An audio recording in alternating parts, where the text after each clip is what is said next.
հրավիրել բեմ մեր մյուս խոսնակին իր շատ հետաքրքիր ելույթի թեմայով Գոհար Մալումյանին խնդրում եմ ողջունել Համաշխարհային բանկի թվայնացման մասնագետ է Գոհարը եւ այսօր կխոսի ապագա հմտությունների եւ աշխատանքների մասին ես խնդրում եմ ձեզ չմոռանալ հրթիռների մասին լսելով այս հետաքրքիր ելույթները ողջավորված նոր ինսայթներ ու գիտելիքներ ստացած այդպես ողջավորիչ մաղթանքներ գրեք եւ որ հետո կարողանանք ավարտից հետո գցենք արխի մեջ Շատ շնորհակալ եմ ողջույն սիրելի մասնակիցներ, հյուրեր, կազմակերպիչներ, հատուկ շնորհակալություն, որ ինձ այս հրաշք միջոցառմանը բեմ եք տրամադրել եւ պլատֆորմ եք տրամադրել։ Ես կփորձեմ ամփոփել այս մի քանի սեսիաները content-ը, որ մենք լսեցինք, մեծ բավականությամբ լսեցի նախորդ խոսնակը Անուշը խոսեց մարդկային հմտությունների կողմից, ես հիմա փորձեմ արագանցնել թե այդ հմտություններով ինչ աշխարհ ենք մենք քայլում, ինչ ժամանակում ենք ապրում, ավելի կենտրոնանալով թվային հմտությունների արհեստական բանականության վրա։ Մինչև սլայդերին անցնելը ես կուզեի մի պահ ուղղակի նախ նստենք այն մտքերով, որ ստացանք տարբեր սեսիաներից եւ առաջարկեմ կարճ ինտերակտիվ դուք էլ մասնակցեք մի քանի տարբերակ, եթե մենք մի պահ սենց մի վայրկյան մտածենք մեր աշխատանքի մասին 5 տարի հետո որտեղ ենք մեզ տեսնում եւ կխնդրեմ ձեռք բարձրացնենք տարբեր կատեգորիաներում ով որտեղ է տեսնում Ինչպես եք հասկանում, այս պահի դրությամբ դուք ունեք տիրապետում եք այնպիսի մասնագիտություն եւ լինելու եք 5 տարի հետո, հա, որը արդեն այսօր կա, թե նոր ձևավորվող ինչ-որ մասնագիտության մեջ եք, թե դուք 5 տարի հետո դուք ինքներդ եք ձևավորելու այն գործը, որով զբաղվելու եք։ Ով է կարծում, որ դուք այժմ զբաղվում եք եւ սովորում եք այն մասնագիտություն, որում լինելու եք 5 տարի հետո, եթե կարելի է ձեռքեր բարձրացնենք։ Եվ ով է կարծում, որ դուք մի ուղղության մեջ եք, որը անգամ դեռ չկա, դեռևս ձևավորվելու է։ Ահա, մի քիչ ավելի քիչ եւ ինքներդ եք ձևավորելու ովքեր են ձեռներեցները մեր ինչ հրաշալի պատկեր է ավելի շատ ձեռներեցներ ունենք շատ ուրախ եմ տեսնել դահլիճում իրականում կամ մի թաքնված տարբերակ եւս դա այն է որ ես գաղափար չունեմ իրականում մենք ոչ մեկս չգիտենք թե ինչ է լինելու եւ իսկապես խոսքը ոչ թե ինչ որ անորոշ ապագայի մասին է 10-20 տարի հետո այլ պարզապես 5 տարի հետո մենք իրականում չգիտենք ինչպես է փոխվելու աշխատանքի շուկան քանի որ աշխատանքը ֆիքսված չէ այն ձևավորվում է աշխատանքները հաստիկները իրականում ձևավորվում են այժմ եւ դա նորմալ է եթե ինչ որ մեկը պատկերացում չունի այդ թվում նաեւ ես թե օրինակ ինչ բնույթի աշխատանք եմ ես անելու 5 տարի հետո Սկսենք լավ նորություններից, չնայած որ մենք բազմիցս հաստատ լսել ենք եւ մասնակցել ենք ինչ-որ քննարկումների, որ արհեստական բանականությունը փոխարինելու է մեր աշխատանքը, կրճատվում են աշխատանքները աշխարհում եւ այլն, բոլորս ինչ-որ մտահոգություններ ունենք, սակայն լավ նորությունը այն է, որ համաշխարհային տնտեսական ֆորումի վերջին վերլուծություններից մեկը ցույց է տալիս, որ ընդհանուր առմամբ 5 տարի հետո 2030 թվականի դրությամբ ճիշտ է վերանալու են 92 միլիոն աշխատատեղեր աշխարհում, սակայն ստեղծվելու է նոր 170 միլիոն աշխատատեղեր, հա? Ինչ է սա նշանակում։ Մենք ունենալու ենք ընդհանուր առմամբ դրական աճ, ոլորտներ կան, որ իհարկե պատասխանատու են լինելու այս նոր աշխատատեղերի ստեղծման համար, բնականաբար տեխնոլոգիաների ոլորտը, տվյալների մշակումը վերականգնող էներգետիկան հմտությունների զարգացումը եւ կրթությունը եւս այդ ոլորտներից է կիբերամտագություն եւ այլն այս փոփոխությամբ ինչ եմ ուզում ասել որ բոլոր տնտեսական հետազոտությունները խոսում են նրա մասին որ աշխատանքը չի վերանալու է եւ վերափոխվելու է հին տեսակի աշխատանքը մի պահ փորձենք պատկերացնել այդ հավելյալ աշխատատեղերը, որ խոսեցինք, ստեղծվում են, ստեղծվելու են, ինչի մասին ենք խոսքը։ մի քանի ուրեմն հաստիկների անուններ թվարկեմ, որոնք այս պահին արդեն ռեալ իրական գործող հաստիկներ են եւ մասնագետները աշխատելով այս հաստիկներում ստանում են աշխատավարձ։ Prompt ինժեներ, ես համոզված եմ բոլոր շատերը լսել եք դրա մասին, սրանք այն մասնագետներ են, ովքեր արհեստական բանականության հետ աշխատելիս պատասխանատու են ճիշտ պրոմպտեր գրել, ձևակերպել եւ ընկերությունները պատրաստ են մեծ գումարներ վճարել պրոմպտ ինժեներներին։ Արհեստականության բանականության ոլորտում էթիկայի մասնագետները սրանք հիմնականում իրավական, իրավագիտության, նաև ընդհանուր տնտեսական ոլորտի մասնագետներ են, ովքեր փորձում են հասկանալ, թե արհեստական բանականության պլատֆորմները իրենց ֆունկցիաները արդյոք էթիկային համապատասխանում են, թե ոչ։ Վիրտուալ աշխարհների դիզայներները, այսինքն սրանք մեծ խաղերի, սիմուլյացիոն տարբեր պլատֆորմների դիզայն անող մասնագետներն են։ Մարդու եւ արհեստական բանականության փոխազդեցության մասնագետները, ինչքան հետաքրքիր անվանումներ են, որոնք նախկինում գոյություն չեն ունեցել։ Այսպիսի մասնագետներ օրինակ պատասխանատու են, որ արհեստական բանականության տեխնոլոգիաները, պլատֆորմները ավելի մարդկային բնույթ ունենան եւ ավելի մարդու նման շփեն։ Փաստորեն մարդը կա հատուկ մարդ, ով աշխատում է որպեսզի արհեստական բանականությունը ավելի մարդու նման լինի։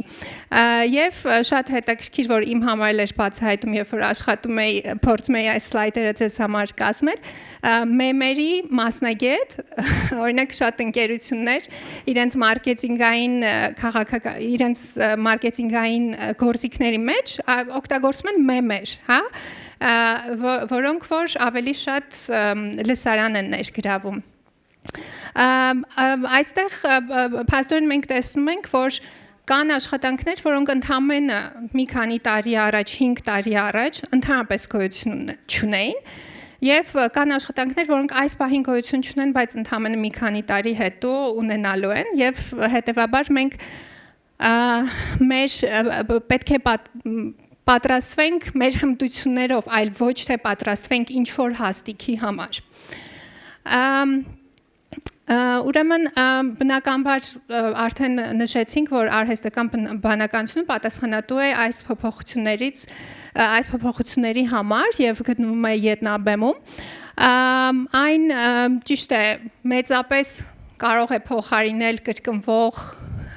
պարզ գործողությունները այս պահի դրությամբ եւ ինչու ոչ նաեւ բարդ գործողությունները, բայց տարբեր հետազոտություններ ցույց են տալիս, որ այն ամեն դեպքում չի փոխարինում մարդուն, այն փոխարինում է հմտության եւ եթե անգամ ինչ-որ միտեղ, այո, եթե անգամ ինչ-որ միտեղ բազմաթիվ օրինակ մի հետազոտություն 2800 տեսակի հմտություն է ուսումնասիրել եւ ողջել է, որ արհեստական բանականության ամբողջությամբ չի փոխարինում ոչ մի հմտություն։ Եվ այսպեսով կարող ենք այդ գործիքին, այդ տեխնոլոգիային վերաբերվել որպես շատ լավ, շատ ընդունակ, շատ կոմպետենտ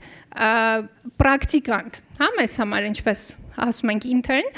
որին որ մենք կարող ենք ուղղորդել, քանի որ այն կարող է շատ լավ անալիտիկ աշխատանքներ տանել, բայց այս պահի դրությամբ մի շարք մարդկային հմտություններ, ինչպես օրինակ մենք լսեցինք հենց նոր, այսինքն տարբեր կրեատիվ մտածողություն, լուծել խնդիրներ, որոնք երբևիցե չեն եղել, առաջին անգամ են հնչում,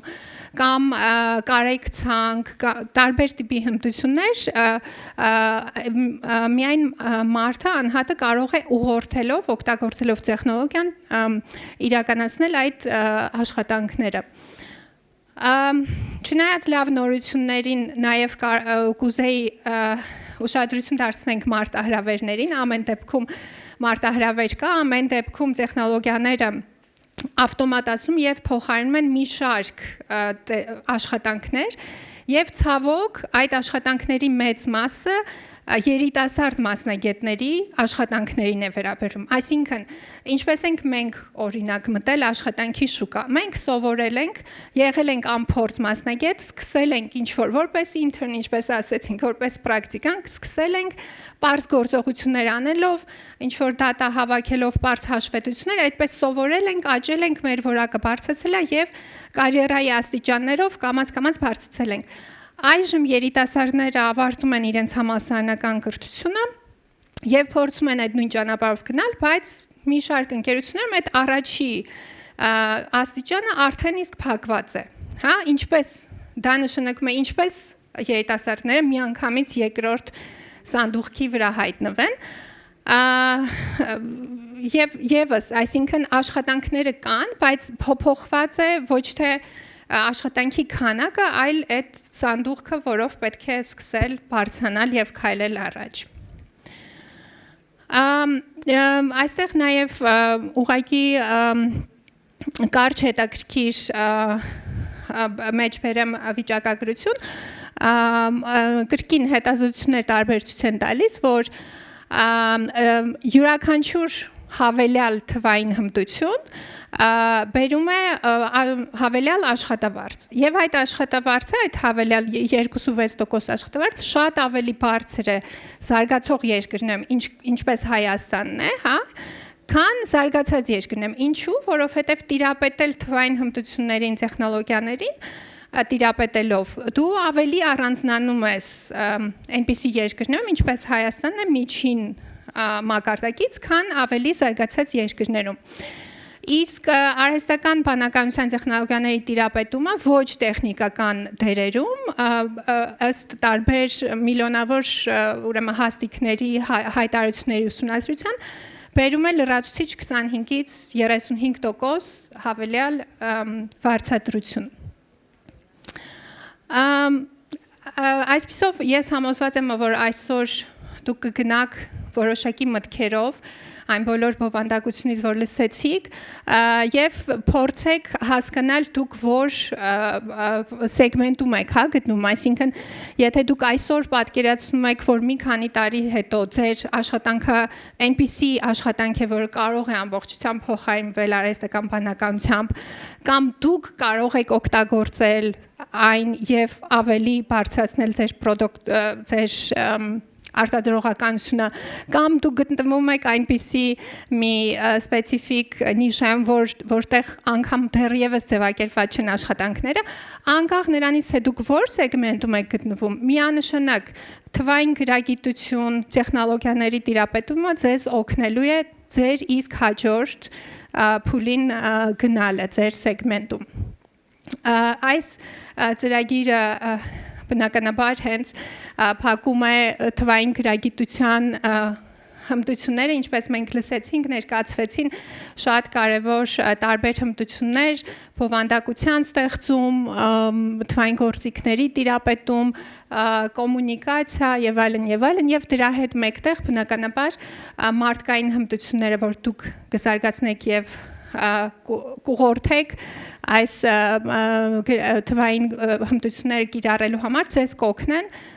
ավելի մեծ արժեք ներկայացնել ձեզնից որպես մասնագետ, անկախ թե որ ոլորտում պետք է լինեք։ Մինչև ամփոփելը ընդհանուր պրեզենտացիայից եւս մի հետաքրքիր վիճակագրություն, ես համոզված եմ ձեզնից շատերը արդեն օգտագործում են արհեստական բանականություն եւ ձեր իսկ օգտագործման տեմպից, ինտենսիվությունից դուք հասկանում եք, թե ինչքան արագ է աճում, տարեկան ավելին քան 2 անգամ աճում է օրինակ արհեստական բանականության գործիքների կիրառումը եւ ճեղքվածքը, որ գտնվում է այն մարդկանց միջև, ովքեր օգտագործում են տեխնոլոգիաներ եւ ովքեր չեն օգտագործում, շատ արագ աճում է։